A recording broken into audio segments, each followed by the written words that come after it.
All right. Well, hello everybody. It's last Monday again, so it's time for last Monday marketing chats. Today we're going to talk about how to use AI to help you stand out from everybody else, who does what you do, unlike the normal way we think of AI, which is it sounds the same for everybody. Yep. Um, so, Paige, I would really like to hear how much you have been using AI to help you create things. Have you been Yeah. using it a little, not at all, I completely? have actually. I've been using AI quite a bit. I think that the more you use AI, the better it gets for you. And like the more you understand how it works, the more information that you can put in, and then it can like tweak it to how you actually want it. There are definitely some limitations that I've come across. And like sometimes like the biggest thing that I'm using it for right now is to talk about my editing course. And the biggest thing that I've noticed is it keeps wanting to say stuff like, "Oh, I've been there too." And I'm like, "Well, that's not actually the perspective that I want to put out there because I'm not coming at it from a I've been there too thing. It's like more of a, well, I had this other background and that's why I'm an expert in this now." So it's kind of like it doesn't quite understand that, and trying to put it in there is just not, I'm like constantly fighting it. So I've come to the point where I'm like, I just need to write these and then have them kind of like more edit them rather than like write them from scratch for me. So I'm using it more as like, here's my template. This is the things that I need to talk about and the way I want to talk about them. And then having AI like help me refine that rather than like, just write me an email. And it's Mhm. like, okay, here you go. And you're like, wait, that's not right. Well, and I love that you're saying that because as we were just talking about, as I had been thinking about what we wanted to cover today, when I think about what your brand voice is really, which is how you communicate and sound like you, it is a specific reflection of your view of the world and how you Yeah. work with clients. And so if AI is assuming that your view of the world is a certain way, it's getting that wrong for you and you having to like specifically direct it, or even specifically directing it not working, you have to fix it because it's got the perspective wrong, is annoying, but it's really good to know because when you know that, you can see what it is that you need to shift or change.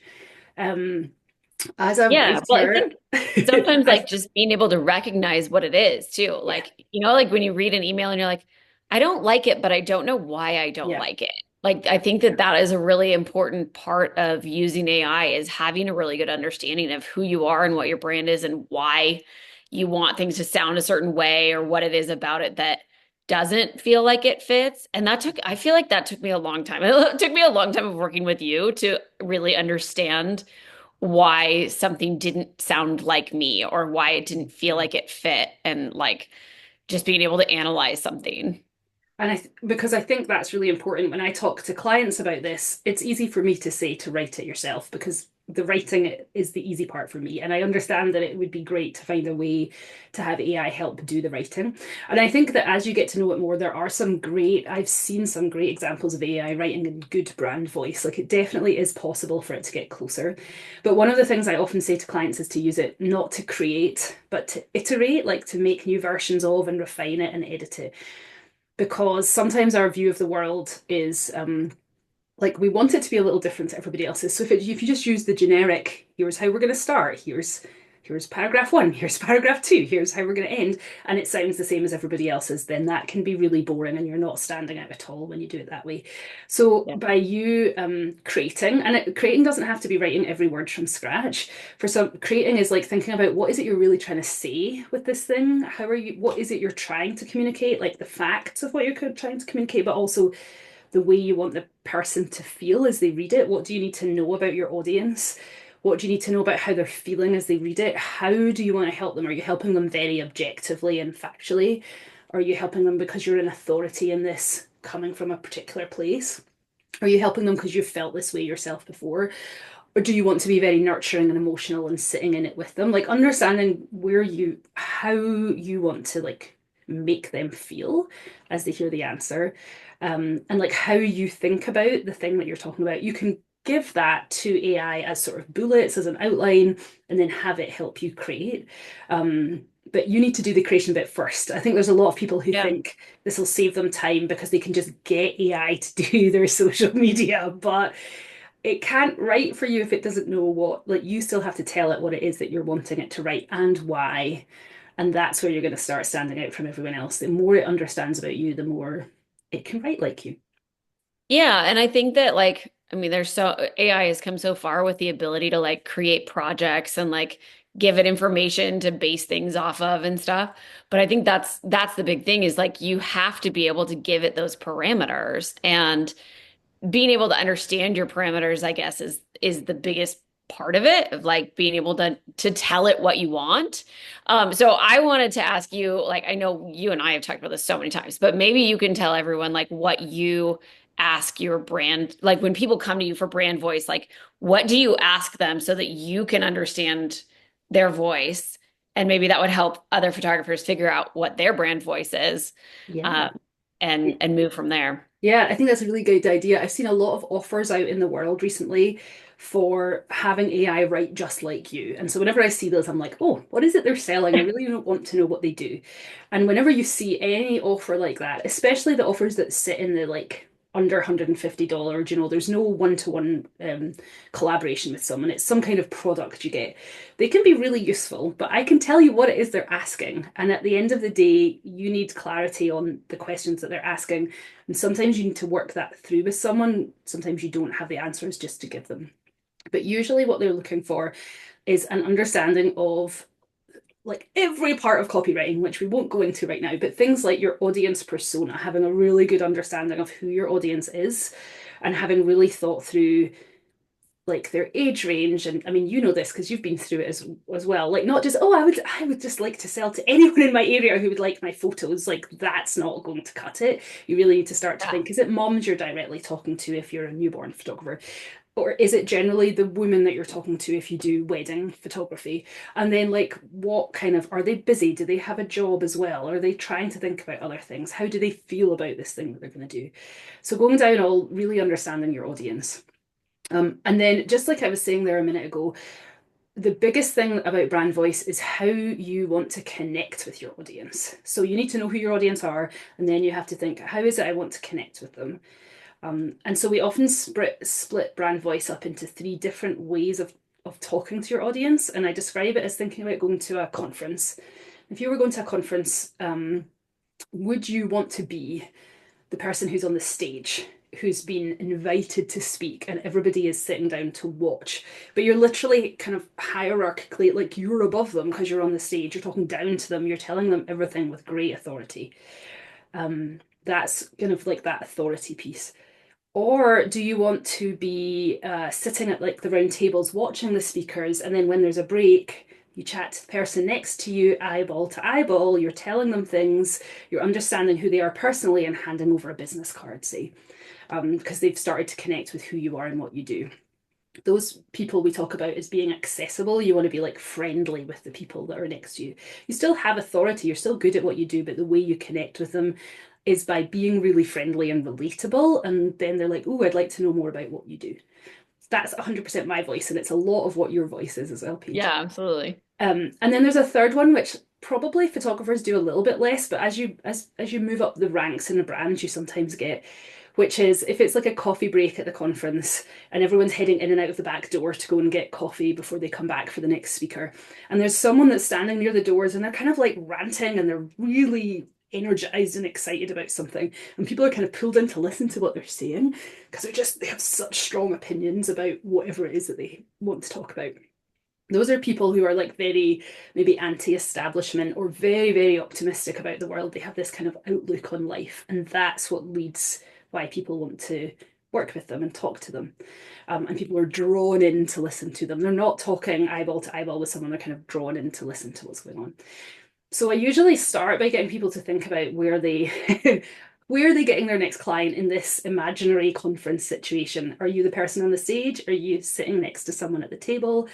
Or are you kind of ranting about what really annoys you or makes you really passionate and people I come over to listen? have a little bit of that in me. You do. And then also, I was going to say for your editing course, you have more of the from the stage authority on Yeah. that because you come from a unique position, I think, with that, where a lot of photographers have learned editing as they go. you learn editing specifically as what you did before you moved into being a photographer, all like almost like in your Yeah. professional career. So you'd probably be from the stage from the editing part. Yeah, and Um, I think that that's an important distinction that different parts of your business can be different voices. Like I find that the voice that I use for all of my client communication with new moms coming in and like people that are coming into my studio is very, very different than when I'm talking to other newborn photographers that I'm, wanting to work with and educate and use these, sell my courses to because it's a totally different audience, right? mhm, And you're right, I'm coming from different perspectives of like how I, like for moms, a lot of times I'm talking to them as a fellow mom. Like, right. yeah, I'm a photographer and I think I am that person sitting next to them of at the table of like, hey, I've been where you are and it's hard and babies grow too fast and, we want to capture them while they're little. And then let me tell you about my expertise as a photographer and how I can help you with that journey as a mom, And so I think that that is a lot of times where we are coming from as photographers is trying to relate to our clients on that level of like just being human and like feeling those emotions of time passing and wanting to capture it. I mean, most of the people that we're talking to here are family photographers, if not specifically newborn photographers. And so that's the big pull for our clients Mhm. right now. Like, time. It's too And fast. so there's a couple of things that I thought out of that. One is that if your AI, whichever AI you use, you've talked a lot with your mom, we called your voice like the mom at the play park kind of voice, right? You're sitting next to someone at the play park and talking about your kids, and then you mention that you do photography, and that might be how you would make a link, or that's how you want to sound as you talk to people. If your AI is being trained on that voice, then that's the voice it's bringing into your education stuff as well. So that's why it says, I know how you feel, because that's the kind of Yeah. voice you have in the other part of your business. It's also why I'm going to say that if you bring in copies of other people's things, templates that don't sound like you, if you have old information that doesn't sound like your current voice, but you just still use the emails that you wrote 4 years ago for your business, and you're then trying to get AI to model the copy of that, then it might have your voice wrong, or it's got somebody else's voice that it's picked up. And if you're the way you interact with your audience, which is really just brand voice, has shifted or changed or doesn't match whatever the piece of content is that you're copying from, then your AI will not sound like you, because you haven't told it what you sound like. You've just told it what an old version of you sounds like or other people sound like. Yeah. Well, and I think that that's a lot of times when you buy those templates out there, they are a very strong voice. There's one person in particular who I won't name, but like they have a very, very strong, like I really like the way that they talk in their emails. And I bought their templates years and years ago. But like when I tried to implement that, I was like, that's actually not how I talk at all. Mhm. And so I couldn't replicate it. And Yeah. maybe AI could now if I took it and I was like, okay, this is going to be my voice too. Like I maybe could get an AI-ified version of that voice.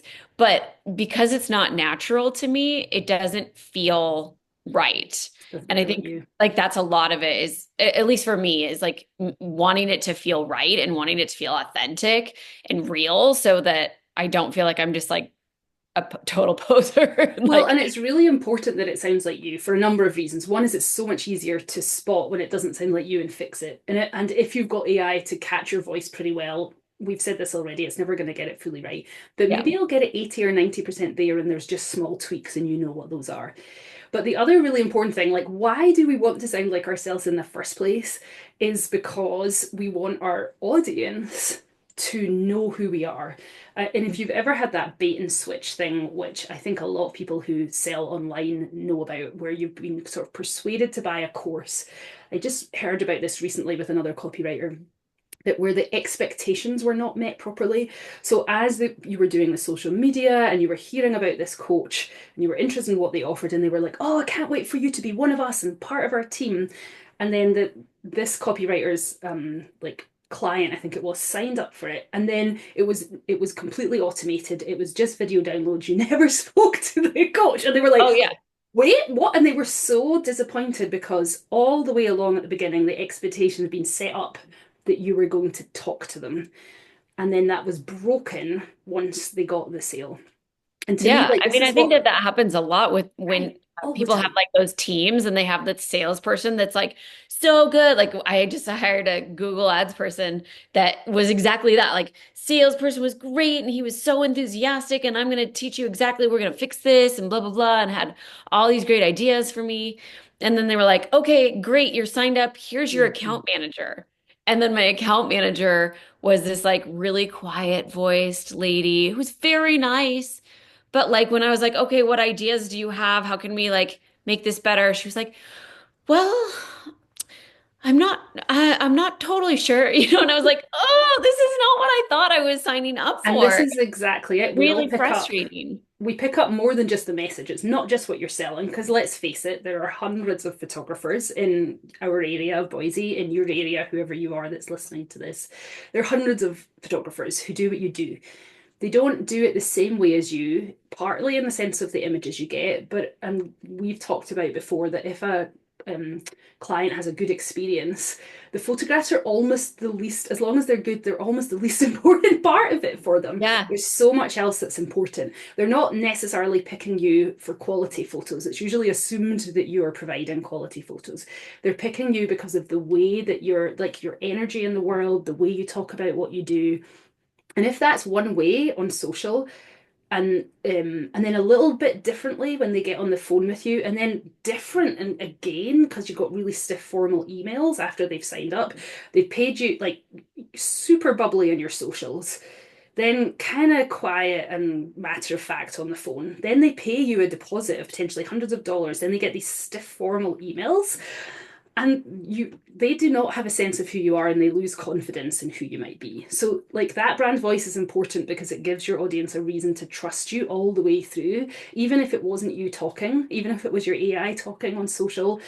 It's a representation of you that you kind of promise is a true representation of you, so that when they meet you or get you on the phone, they're like, yes, this is the person I hired, because they're full of energy. Like you hired that Google Ads manager and not any other one because you thought that they were going to come with an approach that was like, we'll do some out of the box ideas. Whatever happens, we're going to find a way through this problem for you. We're going to be really proactive. Like that's probably what you were actually buying when you were trying to buy a Yeah. Google Ads manager. And so to get someone who's like, "Ugh, I don't know, whatever," it's Yeah. just like terrible. Yeah.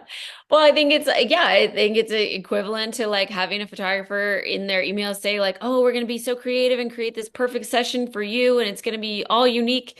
And then when you arrive to your session, they're like, "Okay, well, what do you want to do?" And you're like, "Wait, I thought you were the professional that was going to tell me what to do. Where do I put my body? What do I do?" Like you're left feeling like you kind of got left to your own devices. Like Yeah. oh, this isn't what I thought I was getting. And yeah, I think for photographers, it's like setting those expectations of your abilities, like within your emails and like having that professionalism that like doesn't have, like when I say professionalism, I don't mean like stiff. Like it doesn't, it could be stiff if that's the tone that you want for your studio or whatever, and you want to be really formal, but it could also be really friendly and casual and bubbly, but still be like very professional in that, like, I'm telling you what you need to know before your session. And these are the key points. And like, let me hold your hand and all that sort of stuff that like they need to know coming into it so that they feel confident rather than this, like, oh, yeah, I don't know. What time do you want your session to start? Mhm. Like, And that comes back again to understanding your audience. Like, who are you yeah, attracting? So for you, Paige, I know you like to have a clear creative direction in what's involved in your images. And so when you have a client comes to you who's got a clear creative direction that doesn't match yours, like that's just obviously not going to be a good fit when you move. yeah, We've told those stories before, right? When you move down the line, that's just, it's not going to turn out well. But the other thing I was thinking that it might be worth us explaining. So we have templates, as you probably know if you're watching this, but we have like 12 different variants of them because we want to reflect those different parts of brand voice. So I thought it might be worth quickly explaining how you can use something that's very much in your brand voice to help you create AI copy. And yeah, then how you could do that if you bought our templates, or if you did the same process as that to make your email sound very much like you. So the biggest thing that I've noticed is you can tell AI what your brand voice is. And the way that I usually do that is I use Claude personally and I pay for that. So I have the project section where I can upload lots of information. And into that I would upload some kind of information that documented the voice. But the strongest way that an AI will pick this up, just like the strongest way a writer will, is with examples, which I sometimes call mic check copy or model copy. And you Mhm. say, I have a relatable voice. My voice does this, my voice does that. And here are 8 to 10 pieces of copy that are written in my voice. And then that gives the AI an understanding of how you structure sentences, how you start, dear so and so, how you end, how you move from paragraph to paragraph, like what types of words and phrases you use. Um, it may still get things wrong because it doesn't know what not to include. And sometimes that can be really helpful as well. Like the person you know with the strong voice that you don't like, you can give that as an example to AI. I do not write like Yeah. this. Generally, AI has a really hard time with this, just like small children. So those people here who know that if you don't want your kid to put their hand in the candy jar, you don't say, don't put your hand in the candy jar, because what they hear is hand in the But candy it, jar. yeah. Um, so AI is very much like that as well. If you say don't do this, it's almost like AI just picks up the do this part of it. Yeah. Um, so it does a little less well with that, but sometimes if you do a kind of conversation back and forth, you can say, I don't like this. Whenever that happens, change it, change X to Y, and then it's a bit more of a positive version of the wording and it likes that. So if you can create a bank of copy and content that's really strongly in your brand voice, that's the best way to get AI to copy it and replicate it. Um, which leads to how do you create a really strong bank of content in your voice? Yeah. Well, I was gonna say, I used to work with this business coach who her suggestion was to, because she was like, a lot of times people that feel like they're not good writers have an easier time talking about something, but then when they go to write it down, they're like, I don't know like how to like put this on paper. And so she suggested using a thing like Otter. To record yourself talking about how you want your brand to feel or how you want your clients to feel. And she called it a heart story. So she was like, so get on there and record your heart story of like why you want parents to feel this way and how you want your studio to feel and the vibes and everything that you want to tell them and just record yourself talking and then take that transcript and put that into Otter and say, this is my heart story. This is who I am. This is how I want my clients to feel. And use that just as like, not as the only piece of content that you're giving it, but as an additional part of it to say, like, this is the tone of my voice. This is how I talk to clients. And this is how I want you to translate that into content. So I think always using, if you have a hard time writing, talking is always good. And I don't know that Claude can do it, but I'm fairly certain that ChatGPT, you can turn on the dictation function, which Mm. means you can talk to ChatGPT like you're having a conversation and it will reply either as audio if you want it to or written, but it's like two halves of a conversation and your half can be verbal if you would like it to be. Oh, Um, that's cool. but the other thing is that just generally, AI has a very hard time with tone because tone is how we communicate emotion, and AI cannot do emotion yet. It's a robot. It doesn't understand emotion because emotion is how we humans process difficult things or exciting things or things that are happening in our lives. So I agree that like try the heart story to me is that same thing we talked about at the beginning. Is like what's your lens on your business? Do Hmm. you want to, so like to me I often think about your lens being the, I'm not going to pretend that you're not like got throw up down one shoulder and you haven't slept all night and you can't really remember why you had that third baby in the first place, but you will remember and it'll go really fast, and if you have some images that show you, it will remind you why this was worth it. And I think that that's reflected in, so like it's a higher level thing that's reflected across all the ways that you communicate. So trying to find what that like frame of references or what your lens on your business is really helpful, and that to me sounds the same as what a heart story is. It's like, Yeah. how do you want your people to feel and why is that, why do you want them to feel that way? um and then so adding copy like that into your AI can make it a lot closer to what you're wanting. When we created all our templates, which you can buy in our store if you would like to jump ahead and just do that, or you can think about these questions that led us to create the 12 different versions, a number of things we thought about was Do you want, this is a really easy one, but a lot of people don't think about it, is are you writing your emails from me? I would like to tell you this, or is it a more formal we? So for Mhm. Paige's company, Glean and Co., does she say, "We're delighted that you hired us for your photography session. We look forward to seeing you in our studio at this time"? Or does she say, "Hi, I can't wait to see you in my studio. I'm so excited that you hired me"? And it's just like, are we using we words or are we using I words? And I it's use we. right. But sometimes Fumiko you use uses I at we. certain points, right? It shifts and changes, but the most of the time you use we. And I'm going to Yeah. guess, I'm trying to remember, if did you use I more at an earlier stage, or have you pretty much I always used did. it? I used to use I more. Now I use we whenever I'm talking from like I call it the Glean team. So like when I sign an email, the Glean team, or it's a more generic, like this is what we're trying to tell you from a studio perspective, then I always use we and I talk about it from the studio as if the studio is a bean. And then when I'm writing something personal that's about like my family or my own reaction to something or like something that's coming from Paige, then I say I. And so I do mix it around, but everything that's like templates or knowledge, something about your session, that all comes from the studio and that's all written from a we perspective. And I think one of the things that, like, it sort of sounds easy, but when you dig into it, it can be a little harder than that to decide 100%. And that's sort of what templates are, is like, we're going to make a decision and then we're going to consistently stick with it through everything. Yeah. Is that it's you, well, first of all, sort in a way, I guess you inherited Glean and Co. and it already had a name that wasn't your name. So it kind of lent itself to being a we rather than an I in we. Yeah. But sometimes that can be, do you have long-term plans to turn this into a team? You know, like in an ideal world, are you imagining that you would have a studio rather than in, even when you were doing it in your own house? Because for a while you used to just take photos from your dining room, right? But you still had this idea of a studio, which you're sitting in now. Yeah. Like you got to the place of a physical studio with studio managers and potentially assistant photographers and potentially other people who help make sales calls. And like you always had this idea that the company, the business, would be more than just you as a standalone. Yeah. Well, and I think just having a name like Glean and Co. is different than if I was Paige McLeod Photography. You know, if it's Paige McLeod Photography, you're expecting to get an email from the photographer. You're expecting an email from Paige and from an I perspective. Even if you did have a studio manager or somebody else that's writing for you, you probably would still use I if you're writing from Paige McLeod Photography.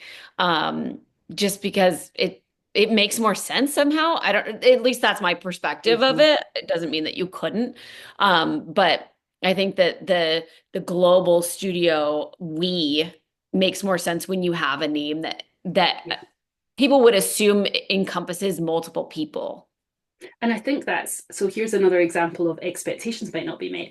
If you were Paige McLeod Photography Studio and all your emails were written as I, and then someone turned up and somebody who wasn't Paige, an assistant photographer, was there taking the photos, and they It'd be didn't kind of weird. sound the way that you had sounded all the emails you wrote. You're because Paige's emails are on the more formal side. They're still relatable, but they're quite like setting a boundary, professional boundary of you, the client, and I'm going to take charge as the photographer.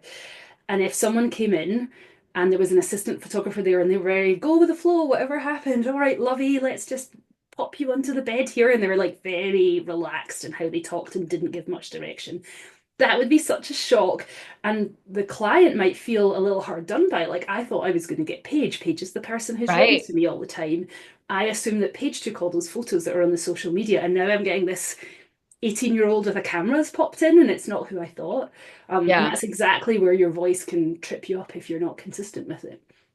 Yeah, well, and that's all a part of branding too, right? Like it's like when you make those decisions of what type of business you're going to run, like thinking about the name matters. Like it not necessarily what you name it, but how you name it like that. Like is it a personal brand or is it a company? And like what does that lend itself to in the way that you talk to your clients? Like I think all of that matters in the way that you're presenting your brand, which is like what we've been talking about all along is like how do you want to present it? Are you presenting it from this like, group Yeah. that like is catering to your clients' every whim, or are you a personal buddy of this, you're becoming their friend and it's just you and you're gonna hold their hand the whole way and like I don't think there's anything wrong with either approach, but they're very, very different. And Yeah. so when you put all that into AI, you want it to reflect, the spectrum that you've chosen, the side of the spectrum that you've chosen to be on. Yeah. Which is why a lot of these questions that I ask when I'm trying to understand somebody's voice and their messaging, which is sort of like the big picture where you talk about what you do, has to involve some level of aspiration. Like, is this in 6 months? Are you hoping to have an assistant photographer? In which case, let's write all these emails now on the assumption that you do already have assistants, because you don't want to have to rewrite all these emails in 6 months. Like, the goal with creating a brand voice and then using it in all your copy everywhere in all your emails and on your website and like all the different places that you use it is that it can stay there like that, and it doesn't have to change because suddenly in 6 months how you represent yourself in the world as a business has shifted. Yeah. Yeah, definitely. Okay, so we talked about we and I, and then professional versus Yeah, more friendly. more relaxed. And then the next thing that you and I use to differentiate our emails is the way that you sell. And Yes. that is a big point for photographers because, I mean, if you go on any newborn photography group, you're going to have the people that are gung-ho IPS, they'll only sell in-person sales, and that's the way to go. And then you have the other side of the spectrum that's like fully all-inclusive, and I would never be IPS photographers, and there can be a little bit of tension between those groups. And then there's all these people that fall in the middle. Hmm. And so the way that you I mean, when it comes down to it, again, it doesn't matter which side of that Yeah, spectrum you choose, but the way that you talk to your clients from your side of your spectrum really represents. matters and really makes a difference in what they need to know and how you're presenting the information to them. So, like we said, like you're not getting blindsided, that they're getting all the information that they need in a way that makes sense and follows the way that you do things. And I don't know if you've ever experienced this, but like I've had stuff that I've put into ChatGPT or a Claude and been like, hey, write me a promo for this upcoming mini session or something like that. And I'll put it in and it'll spit back this thing where it's just come up with random things. And it'll say, oh, and you get all your images and you download them, and it'll like say all this stuff that I'm like, wait, no, that's not right. That's not right. Like, it's or it'll like put a price in. It'll be like $100, $150 for everything, and you're like, whoa, no, no, no. It's Like, and not how I so sell. that's the stuff that like ChatGPT has no idea It is how you not an sell. expert in It has no selling idea how you want to photography. present your sales style and what someone would need to know about working with you and like kind of the like rules and policies of your brand makes like a massive difference in like how you would approach talking to somebody about something, whether it's at a marketing event or just an email you're sending out or anything like that, or a Facebook ad that you're running. Yeah. So I think that that is a massive part too of putting it in there so that it understands how you do things. And I think even within selling, say, IPS, for example, which I know is the way that you do a lot of your work, people have differences in how they talk about their pricing and will have Yeah. differences in how they sell, because some often people will be a sort of hybrid between it, or they might offer some packages one way and some another. So certainly our templates were written with your knowledge of how those selling techniques work. And chat or any kind of AI, we love to say it just loves to please. So if you ask it if it knows what IPS is, it'll say sure, but it doesn't mean that it A knows what IPS actually is, and B, it doesn't know what IPS means to you, which might be different to Yeah. what IPS means to another IPS photographer. At the end of the day, it needs to truly understand how you sell. And unfortunately, what that means is you truly need to understand how you sell. And Yeah. Paige, I know how many iterations of thinking about how you sell you've gone through. It's We don't always Yeah. really know that in a way that we can document it and explain it. It can be really hard to do. It can be really hard too, especially when you're at the beginning of your journey as a photographer and you haven't fully established all those things yet. And you're like, I don't know, should I be Paige McLeod Photography or should I come up with some random name for my studio? And do I want to have a team someday? And do I want to, sell via IPS, or maybe I want to do online sales, or maybe I just don't want to deal with any of that and I just want to give everybody their gallery. Like, All I inclusive. think Yeah. that there's a level of like permission there to change your mind. Hmm. It's like, it's totally fine.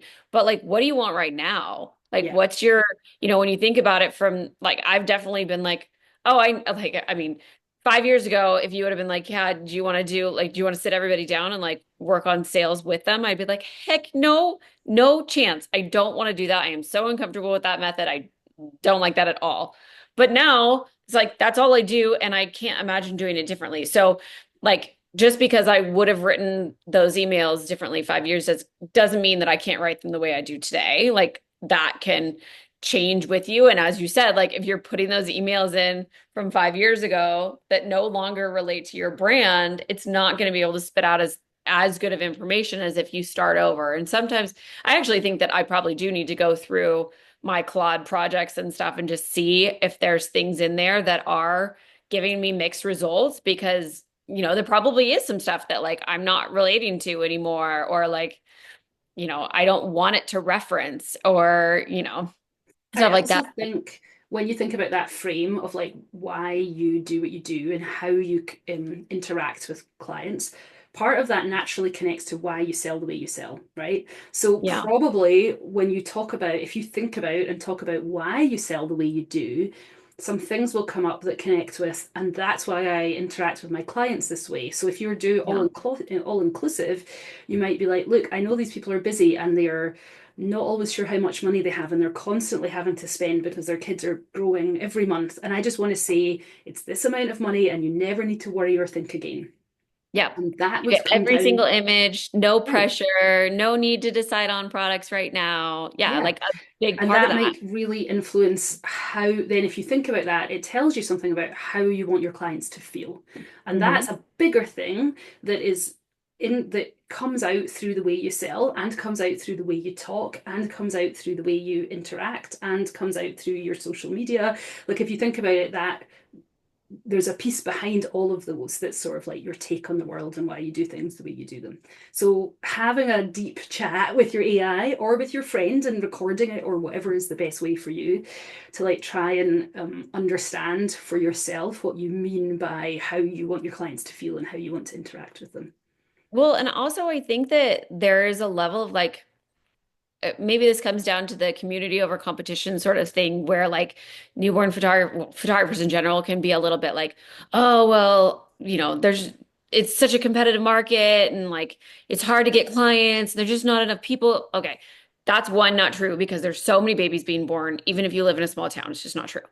Um, but two, the type of client that I'm looking for is different than the type of client that somebody that does all inclusive is looking for. Mhm. And that comes down to, creating that client avatar of like, who are you really talking to? And somebody that like their values and like what they're giving their clients is a full gallery. I'm gonna, give you every single image that you can download, like all of the perks of doing an all-inclusive method are speaking to somebody that maybe it's like she's a stay-at-home mom and she loves to scrapbook and she wants to create these baby books for her clients and she wants all these images and really she doesn't, she lives in a tiny apartment. She doesn't want to put stuff on her walls. Like all of those things are like the key pieces of that client. Yeah. But that client doesn't want to hire me that's saying, here's 5 images that are, the best of the best. You're going to love them. We're going to put them on your wall and you're going to see them every single day. And like,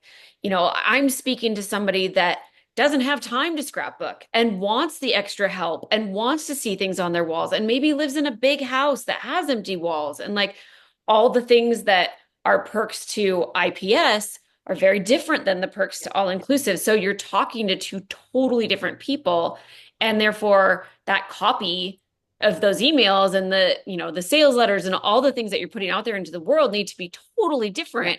So if you're just like, oh yeah, talk to somebody that wants newborn photography to chat GPT, they're going to go, okay.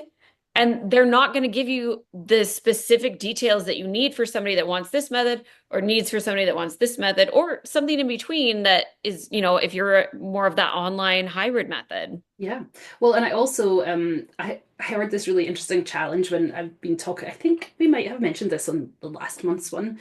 But when my kid's been thinking about using AI at school, and someone had suggested that you get your kid to ask ChatGPT about something that they know really well, right? So for your kids, it would be gymnastics, right? Tell me about how the competition would go. Or for, my kid, it would be about writing electronic music. And then when you look at its output, you'll see how wrong it is. You're like, oh my goodness, it thinks I do this, it thinks I do that. And then it was saying, remember that when you ask it about things you don't know, it's getting it equally wrong. It's just that because Right. you don't know which bits are right and which bits are wrong. And I think that if you are interested in trying it, say you're like, I really want to move to IPS or all inclusive. It doesn't matter because, as we say, we're completely agnostic on like they all have their merits. It's not that there's one that's Yeah. better than the other. But say you're wanting to move to a new selling type, like you can't really go to AI to discover how to write emails about that because it's going to get it wrong. But if you're Yeah. interested in moving to a new one, if you buy our templates that are in that style, they do cover all the things that you're going to need to know. And when you combine it with how formal do you want to be, or using I or your studio or your own business, then it's not going to have your brand voice 100% right. But it's going to be like that 80, 90% there, the same way we would hope AI is. It's just that we can't always be confident it's getting the details of it right. Whereas at least with these, because you've used all the selling techniques before, or pretty much all Mhm. of them in different ways, you do Yeah. know that it's covering the right issues. Well, and I think that you can be profitable as a photographer in all of those styles. There's nothing wrong with any of them, and I've used all of them successfully at this point. And so what you choose is really a personal, like, how do you want to make your money as a photographer? How do you want to work with your clients? Like, you can be, it can be successful either way. And I think that a lot of times people don't believe that because Yeah. they're so stuck in the way that they do it, or maybe they've only done it one way and they haven't tried all the different ways. And like, I've done all of them over the years. And I like my method now, but that doesn't mean that someday down the road I might be like, I'm going to go back to all inclusive, or I'm going to go on to online and just do all of it through a web gallery. Like that's fine. So, like I said, I think you can reserve the right to change your mind. But you're exactly right that like it doesn't really know. It makes stuff up. I was actually just in this like it was like an AI for like AI SEO course. It was like all about how like, you do SEO for your website, but then there's like AI SEO because now, you type in something to Google, it'll give you like the AI answer. And so he was talking about how you would Google like best newborn photographers in Boise, and like it would give you a list. And so he was saying he did all these tests where he like went on to the different um, markets and he would ask it to give him the best newborn photographers and or photographers in that area and blah blah blah. And he used different engines. So he used ChatGPT and he used Claude and he used all these different. And he was saying that like Claude in particular gave him this list. And so then his next question was, why did you choose these specific photographers? And he was doing it off like New York. So like there's millions of Mhm. photographers in New York, right? And so like why did you choose these top 5 photographers? And Claude's answer was these photographers are not actually real. These are generations of like what we think would be the top 5 photographers. And he was like, wait a minute, what? Like you just made that up entirely? Like these people don't even exist? Yeah. So like that's the sort of stuff like I've asked it to create me like emails and like sales letters and stuff, and it'll like give like these fake testimonials and stuff, and you're like, wait. And so if you don't know, like, I mean, I could put that in an email and somebody would never know that it wasn't a real testimonial, but there's an authenticity that I personally want for my stuff that I'm like, no, don't lie.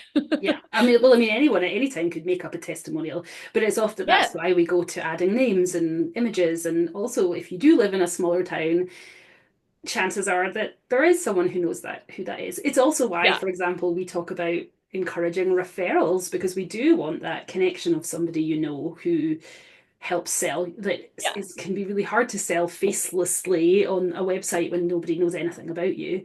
Brand voice is a way to make it feel more like there's a real person behind the scenes. And there's that hidden promise there that you are going to be the same person when they meet you. You're just sort of showing who you are a little early. Um, Yeah. but yeah, like all these things are trying to replicate that feeling of, 100 years ago where you would go into the local butchers and you would go into the local whatever the store was and you would actually meet the person before you before you bought from them. How can we replicate that? Um, and actually And sound how like can we make ourselves. sure that we're being truthful and Hmm. honest with our clients and like not just making stuff Making up? stuff Like if you're up. writing a blog post and it like gives you some reference to some like fact, don't just like blindly assume the AI is correct. Like do a little bit more digging and ask it like why and where did this come from? And like, I think that that's a big part of it. It's like misinformation out on the internet that we want to make sure that we're It's not just like huge. Well, and I find reiterating and it spitting out stuff and right.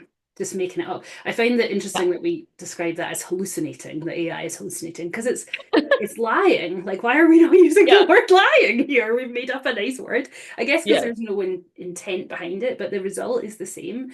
And I think Yeah. the key thing to remember with all of this, if you're hoping to just sort of scrape it together, like, oh, I'll just use what AI came up with for me, even though I didn't really check if it explained how I sold properly. It'll be good enough. I didn't really check if it was actually a testimonial from my website or did it just make one up.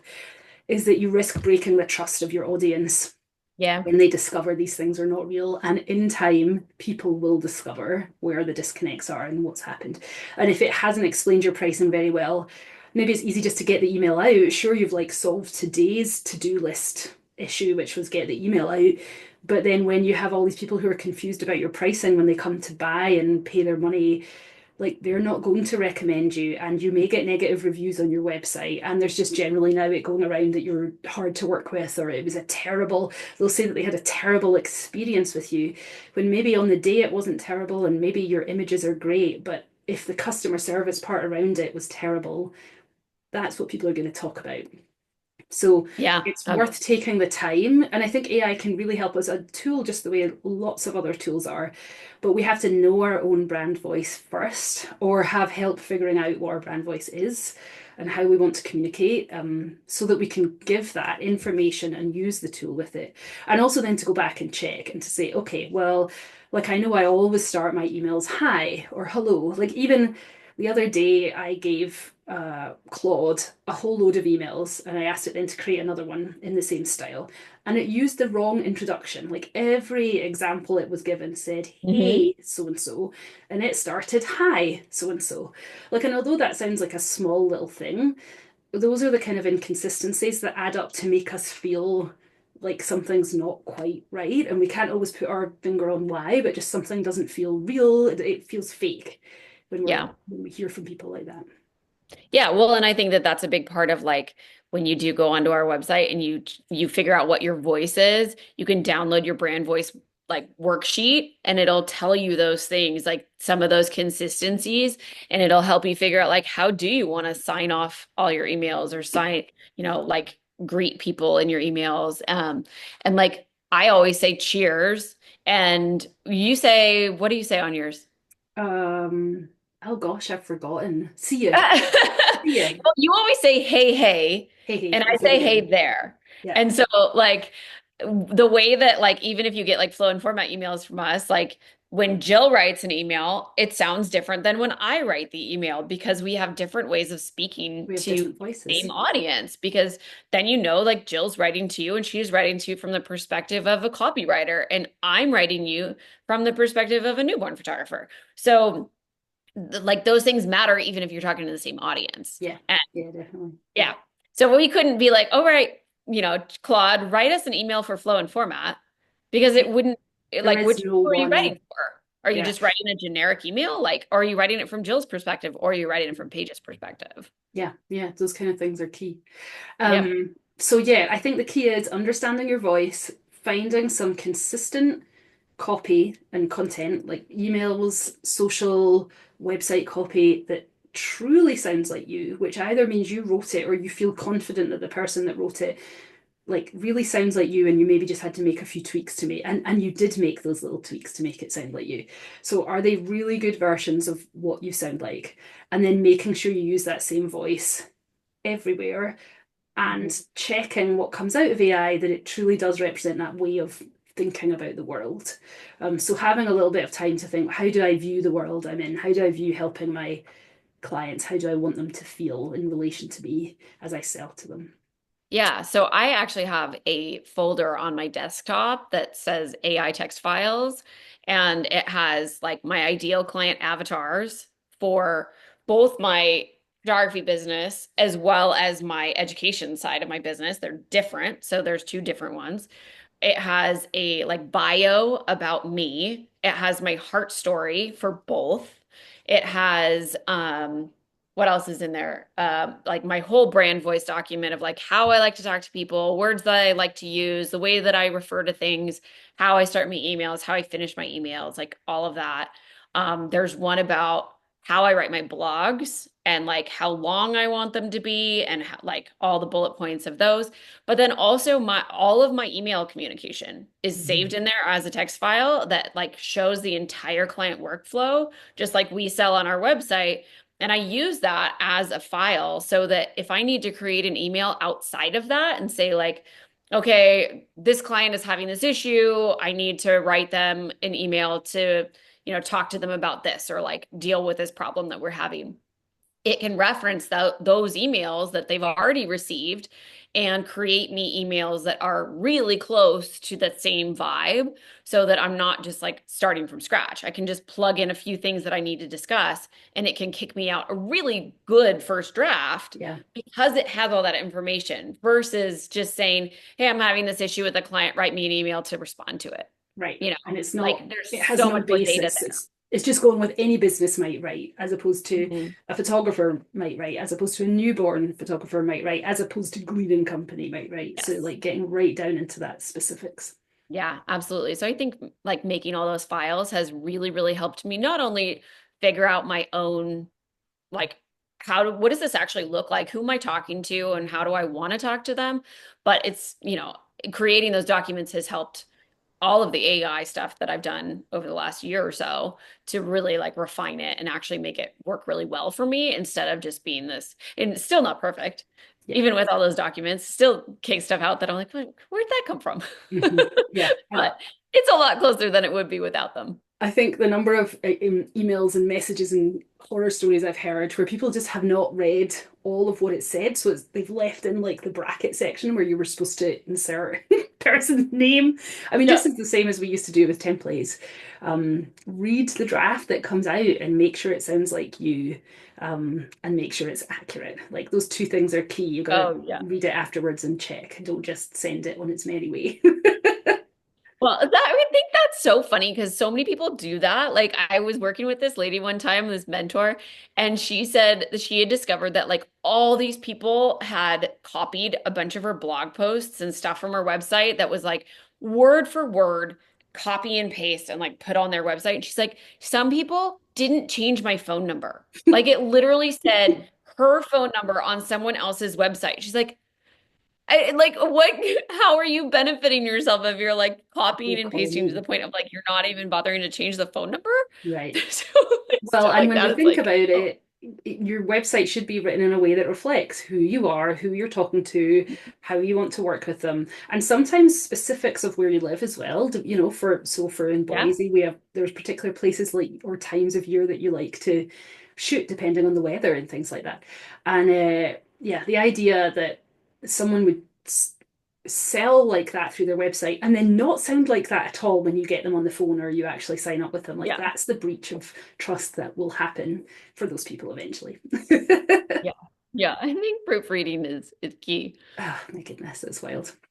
All right, well, I think we probably covered all the things that we need to today. I hope that that doesn't Yeah. feel too overwhelming and it gives you an idea of putting a bit of work in up front, which is really the same argument with our templates. Put a bit of work in up front to decide how you want these emails to go, and then they run themselves once you've got Yeah. them. And they can also help run an AI to make more things sound like you as well. So Yeah, and really just hone in on who you are, who your business is, how you want it to sound, and how you want your clients to feel.